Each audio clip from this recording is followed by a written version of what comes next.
thank each and every one of you for showing up today.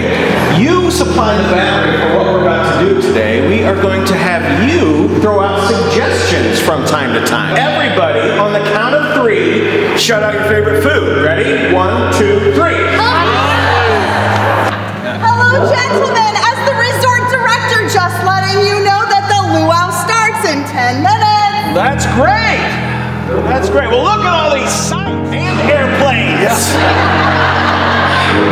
There goes a giant cargo ship.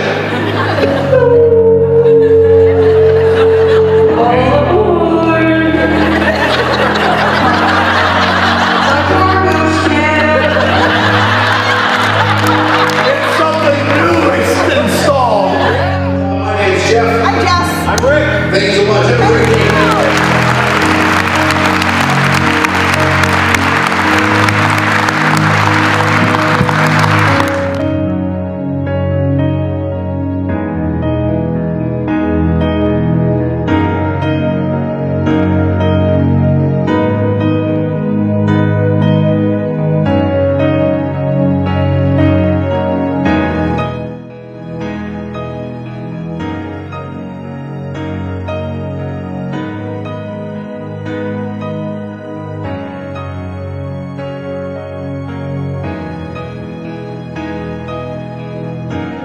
Saturday. I know training on Saturday is not always ideal, but I've done enough, hopefully, to have fun with it as well. You all ready? Yes? Can I hear you? Yes, I can hear you.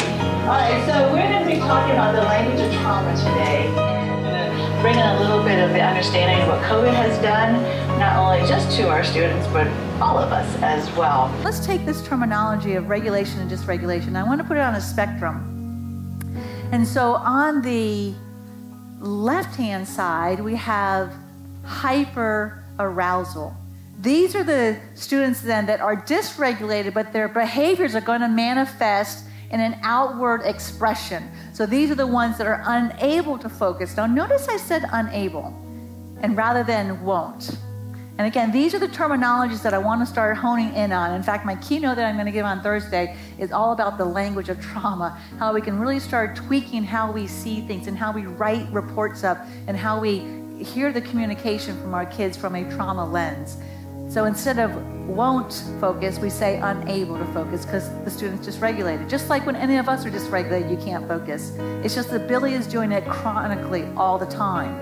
Cannot adhere to rules, aggressive, resistant, argumentative, anxious, impulsive, risk-taking. These are expressions of behavior that are really the core is dysregulation. So on the flip side of that, then you have the inward expression, which is just hypoarousal. These are the ones, again, inward, so they're defiant, they're withdrawn, they're tardy, they're absent. They disassociate, which just means they shut down. Did you see those little boys in the video? They were just shutting down. They had no expression on their face. It's a way to say, this outside world is way too much for me. I'm just going to shut down in my own little world to make sure I'm okay. And again, those are the ones that come in and just sit there and do nothing in your class. I think there is a big misconception recently that people can't get mental health services or their insurance doesn't cover it. We are finding a lot more insurance does cover mental health and substance use services. I have done letters and postcards. Sometimes the postcard kind of thing is just to my homeroom or an advisory. When we did this throwback to school a few years ago, which kind of brought in, so old that y'all don't know what I'm talking about, but I would send a friendship bracelet to identify my homeroom or advisory. And this is from 2 years ago, this is from this year, and so the kids, some of them still have it on, so it's already trying to build this home community. Believe it or not, I'm getting lots of children coming to see me because of anxiety, anger, and ADHD, right?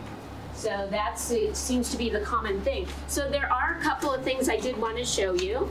And very visual, and this too, I think of, like I think of the basketball team and all the drills and stuff you do. One of the things we're finding out is that balance, the cerebellum, balance is something that really helps that. So that's kind of the difference. This raising hand strategy works and you can do it and it's fantastic, but sometimes throughout your day you might want to sprinkle in a little more cooperativeness, because cooperativeness also does so many other things. It embeds the social skills. There are absolutely no social skills being practiced by raising your own, doing your own thinking and raising your own hand and sharing your own answer. Thinkers prize logic and reason. They prefer their decisions to be objective. They tend to focus on the task at hand rather than the people or the relationships involved.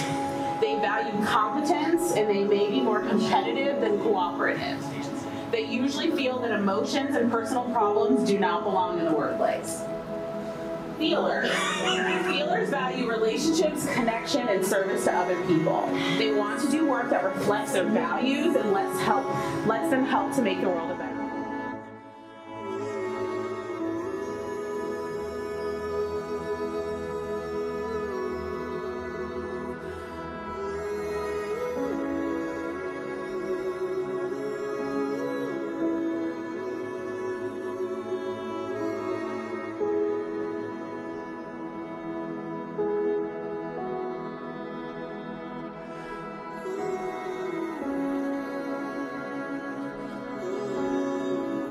When we see a teacher implementing the language of trauma, we'll be able to see them making a communication shift, using right brain to right brain de-escalation, having affect tolerance, recognizing nonverbal communication, and using positive language.